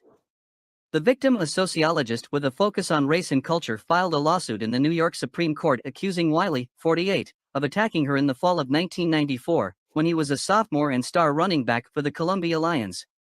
Wiley allegedly forced himself on her in her freshman dorm room, relentlessly ignoring her verbal objections and robbing her of her virginity, an attack that would later drive his victim to attempt suicide. Wow. Welcome, Quita. This is crazy. I mean, who isn't this? Wiley's actions were intentionally designed to cause plaintiff severe emotional distress or were taken with reckless disregard of the significant and/or substantial probability of causing plaintiff severe emotional distress. All these men that you're seeing that I'm putting up on the screen are the high value men that Kevin Samuels talked about. But there's a pattern. And it's a pattern that a certain woman's whose first name is Cynthia was talking about. Stress, the lawsuit states. The now Ivy League professor claims she and Wiley were friends when he invited himself to her living quarters, telling her he wanted to listen to music and eat dinner together. The plaintiff set clear boundaries with the 250-pound football player, telling him she was a virgin and was not interested in having sex with Wiley. Ain't nobody trying to have sex with no virgin. Don't worry, I got you. Just coming to hang out while I eat. I don't even have condoms on me, Wiley allegedly told her while laughing. Wiley, however, almost immediately ripped off the freshman girl's clothes and forced her face down onto the mattress, the documents state. The victim said she could barely breathe and feared for her life as Wiley raped her multiple times. She managed to escape and scrambled to find her clothes, nearly contemplating fleeing the room naked, but was verbally threatened and physically yanked back into bed by Wiley for another round of sexual assault, according to the suit. After confiding in a friend over the attack, the victim reported the rape to a series of Columbia University administrators, all of whom are accused of displaying fondness for Wiley and dismissing the assault in an attempt to preserve the budding football star's college eligibility as well. That is why a lot of women don't report this, because it's open season.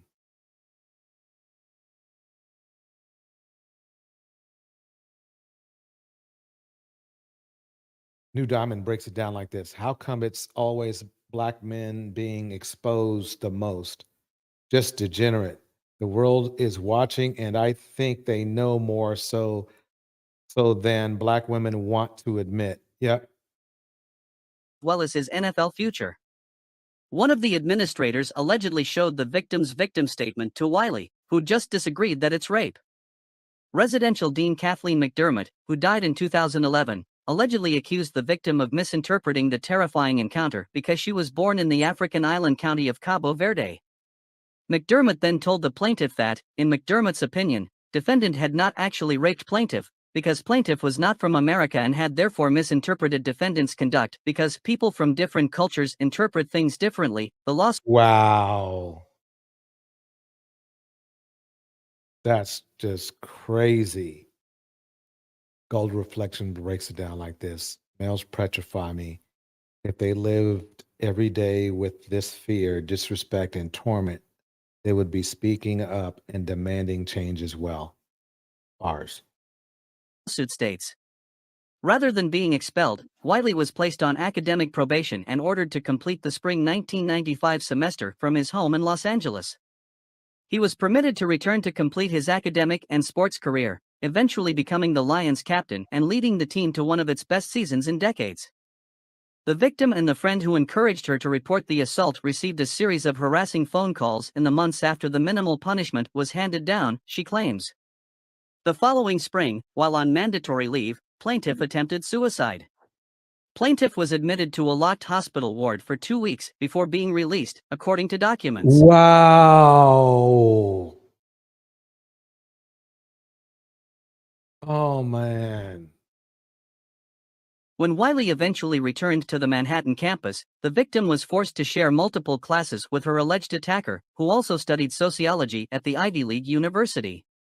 She became active in Columbia's chapter of Take Back the Night, an organization aimed at ending sexual, relationship, and domestic violence, where she met with other women who also shared harrowing stories of rape at Wiley's hands both before and after her own assault.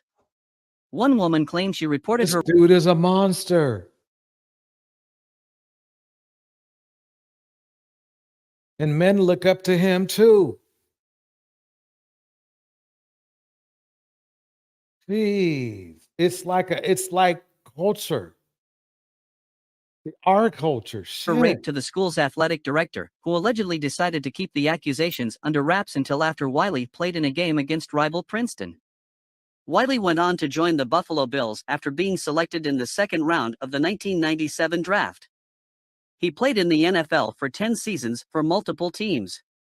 After his final season in 2006, Wiley worked for ESPN's NFL Live before co-hosting the network Sports Nation before moving to Fox Sports and FS1. He was allegedly nominated for a score of alumni awards in the years after his graduation, several of which were diverted by the plaintiff, who was working for Columbia as the associate director of the university's Center for the Core Curriculum. The school reportedly relented to her objections over fear of negative press. Columbia Wow, Quita says she was forced to take classes with him after that. That's horrible. Was named in the lawsuit over accusations of negligence and reckless failure to protect its students from sexual predators. The Post has reached out to the plaintiff and Columbia for comment. The lawsuit was filed in the New York Supreme Court under the Adult Survivors Act, a New York law that allows alleged sexual abuse victims whose claims are past the statute of limitations to file a civil suit for a one-year period, until November 24. R&B singer Cassie Ventura filed a bombshell sexual assault lawsuit against Sean. Let me pause that right there. Man. That's just crazy. Marcellus Wiley, role model for creeps.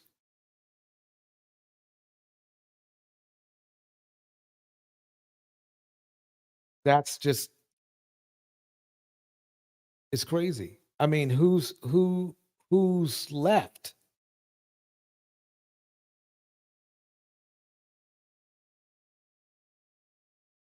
I got one more. Check this guy out. Remember him? After more than a year and a half, an accused cult leader now has a new trial date set, though once again, a judge denied bond for Eligio Bishop, also known as Nature Boy, and he must remain at the DeKalb County Jail until his trial. 11 Live's Palacero was in the courtroom today as he faced a judge. Eligio Bishop, also known as Nature Boy, quietly stepped foot inside the courtroom to face DeKalb County Superior Court Judge Stacey Heydrich. Bishop faces charges including rape and false imprisonment. DeKalb County police arrested him last year after a former cult member who identified herself as his girlfriend spoke up saying he posted sexually explicit videos of her online without her consent. His attorney asking for Bishop to be let out on bond Friday morning, arguing that Bishop has never been convicted of a felony and is not a risk to intimidate witnesses. It can easily be tried in a week. I know that there are people who've been in custody longer than Mr. Bishop, and I know that's part of the court's consideration. let's work out the fact that he's been in custody for nearly 2 years. The state disagreeing, saying he could intimidate witnesses, especially victims, and claiming he's a flight risk as he's been deported from several Central American countries and has a criminal history in Hawaii. After Mr. Bishop was arrested, many of the witnesses to this event left the state of Georgia, and they're now residing across the country. We'll also need time in order to possibly use compulsory process to have those individuals appear. Judge Heydrich denied his bond yet again, but set his trial date to February 20th. 11 Alive reached out to his supporters and former supporters Friday morning. A woman who claims to be one of his former cult members and did not want to be named out of safety concerns says that after Bishop's arrest, she's been trying to move forward. I don't even really follow up on it like that. You know what I'm saying? He gonna get his justice. And I pray you know what I'm saying, he get the help he needs. Bishop could be heard saying this is crazy as he walked out of the courtroom where none of his supporters, who tend to be at all of his hearings, could be seen. In DeKalb County, Paul Vocero, 11 Alive News. Wow. Wow. New Diamond breaks it down like this. For all those who say I'm jealous because I don't have a black man, I say, nope, I'm very happy to be alive without one. I made it another year without one, and many are gone that had black men. It's actually very true. King Lucifer, the black woman that got raped by Duke University lacrosse team never received justice. They painted her as a liar. It's painfully true. They did.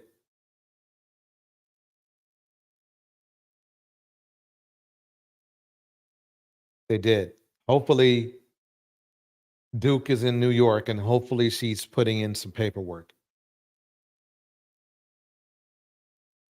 Let's hope for that.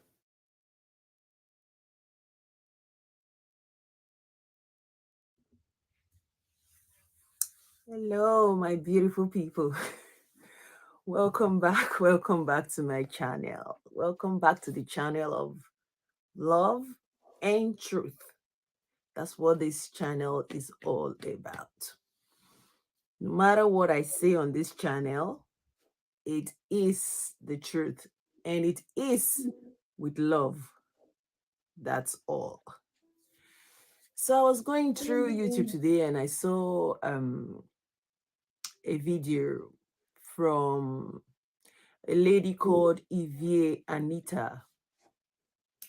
It was regarding a firefighter who confessed to purposely leaving black women and children, babies to die in the blaze.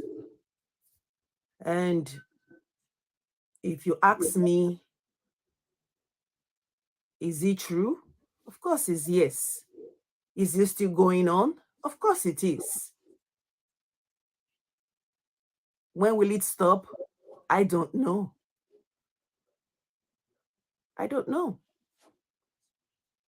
This man actually confessed to purposely leaving black women and black babies to die in blaze, in the fire. They called them out to save lives, all because they don't like the color of our skin.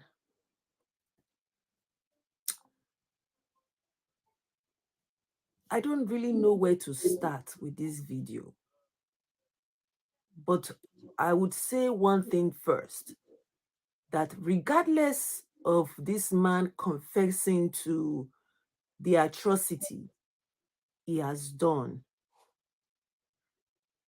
to black women and children, I still see us black people as our own biggest killers. I still see us as our own biggest killers, which is the reason for my channel to keep trying to wake us up as much as possible, because every other race can see that we are divided. Every other race can see that we don't stick up for ourselves. Every other race can see that we are bewitched in a way, yes, to dislike ourselves. And also, slavery, poverty has done a number on Black people. I see every day of my life, I see how poverty and slavery has done a number on us. I see it. The amount of Black people sleeping, is more than the ones who are awake. It was the same 99 years ago, and it's still the same today, to this day. The amount of Black people sleeping is the reason why this keep going on. This abuse, mistreatment, unfairness, disrespect, disregard keeps going on and keeps happening to us as Black people. If you agree what Ideal is saying, please put a 1 in the chat. If you do not agree, put a 2 in the chat. She is definitely, at least in my opinion, saying some very interesting, thought-provoking, and important information. Like I said before, we are our biggest killers. For whatever reason, some of us are conditioned to do that to ourselves. Some of us, just the conditioning really, to hate ourselves and not be there for ourselves. I can count a number of times I have seen that whenever we as Black people come together, even at workplace, whenever we are together, or even when as a Black person, you go to a shop to buy and you're interacting with your own another Black person on the till and everything, I can see how these people hate it so much because they are so happy for us to be divided. The saying, there's a saying that says what? Divided we fall, isn't it? And that's exactly what has been happening for centuries. And Black people have been sleeping for years. I, for one, I understand Black Americans' experience. I understand it. I understand it from Africa. I don't have to go to America to see what they are going through. I already know from the way we have been left behind in Africa, from the way we have been treated in Africa. So imagine how imagine how Americans would be treated, our Black Americans would be treated in America. We as Black people, we have refused to put our feet down. We have refused to put our head together as one. Now, it doesn't really matter if you didn't come from a family unit at home. Yes, it doesn't really matter if your father wasn't there, if your mother wasn't there. Because you Black people, you have to take that out of the equation now. Because you are not the only one that whatever it is has happened to. That was Ideal. I just want to leave some more time. That's his ideal. Make sure you go to her channel if you feel like she talks to you. Let me put it that way. Phoenix Soul says this.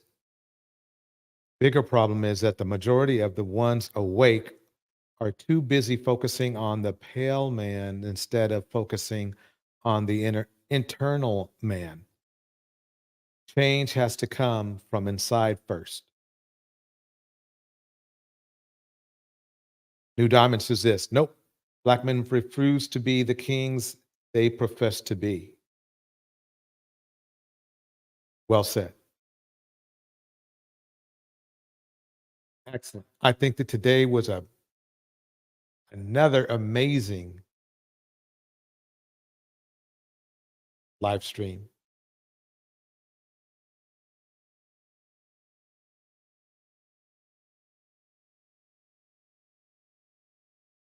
I'm going to drop the link for a minute, and if anyone who wants to come up at the last minute, feel free to do so. But meanwhile, I'm going to drop the jam. If you leave out right now, I'd like to wish everybody a happy Thanksgiving. Here we go.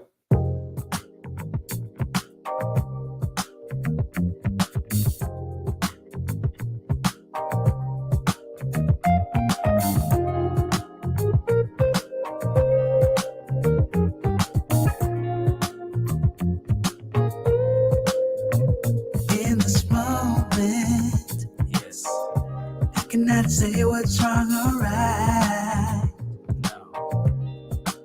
It's not hard to fool me, 'cause I'm addicted to the good life. Yeah, lead the way. Right, I'd like to kick out some shout outs right now. Follow, no need to say. Big shout out. We'll be ahead in Big our baskets. faith. I Phoenix follow Soul, to the edge New of Diamond, it all. M. Mills, Edge of it all. King Lucifer, So tell your good life. Old Reflection, 'Cause I'll find no better one. Peter Ward, Yeah. Susceptible The Mirror World, before the moment flies. Ella, Viajero Chris, So tell your good life. Madison Goldman, 'Cause I'll find a better one. Ooh. India, Susceptible life before the moment flies. It's not a problem, 'cause I know what I'm getting into. Big Cap, Yeah, and nothing can stop me, 'cause I'm addicted to what you and I realize. Lead the way, I follow, no need to say. We'll be ahead in our faith. I follow to the edge of it all. So tell your good life. this time I'd like to wish everyone 'Cause I'll find a a better wonderful one. holiday season Yeah. Susceptible and a lovely weekend. before the moment flies. Before it flies. So tell your good life. 'Cause I'll find a better one. Susceptible life. Wow. You know, I mean, I didn't see that. Great